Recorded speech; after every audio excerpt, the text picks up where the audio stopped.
ഈ ലൈലത്തുൽ ഖദറിന്റെ രാത്രിയിൽ നമ്മൾ ചെയ്യേണ്ട വളരെ പ്രധാനപ്പെട്ട കാര്യങ്ങൾ. ഇന്ന് നാം ഉറങ്ങേണ്ട രാത്രിയല്ല. ഇന്നത്തെ മഗ്രിബ്, ഇശാ, സുബ്ഹിയും ജമാഅത്തായി നിസ്കരിക്കുക. ഖദറിന്റെ രാത്രിയിൽ ഈ 3 നിസ്കാരം ജമാഅത്തായി നിസ്കരിച്ചാൽ തന്നെ ലൈലത്തുൽ ഖദറിന്റെ ഒരു വിഹിതമെങ്കിലും ആ അടിമക്ക് കിട്ടുമെന്ന് മഹാന്മാർ പറയുന്നു. കൂട്ടത്തിൽ ഇന്നത്തെ തറാവീഹ് ജമാഅത്തായി നിസ്കരിക്കുക, തസ്ബീഹ് നിസ്കരിക്കുക, മരിച്ചു പോയവർക്ക് വേണ്ടി ഒരു യാസീൻ ഓതി ദുആ ചെയ്യുക, പരിശുദ്ധ ഖുർആൻ ധാരാളമായി പാരായണം ചെയ്യുക, സ്വലാത്ത് ദിക്റുകൾ അധികരിപ്പിക്കുക. രാത്രി ഒറ്റയ്ക്കിരുന്ന് സൃഷ്ടാവായ അള്ളാഹുവിന് മുമ്പിൽ കൽബ് തുറന്ന് അള്ളാഹുവിനോട് മാപ്പ് തേടുക, തൗബ ചെയ്യുക, വന്നുപോയ പാപങ്ങൾ പുറത്തു തരാൻ പറയുക.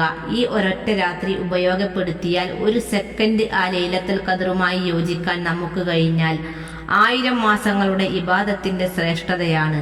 83 വർഷത്തെ ഇബാദത്തിന്റെ ശ്രേഷ്ഠത. അള്ളാഹുവിന്റെ റഹ്മത്ത് ലഭിക്കുന്ന രാത്രിയാണ്.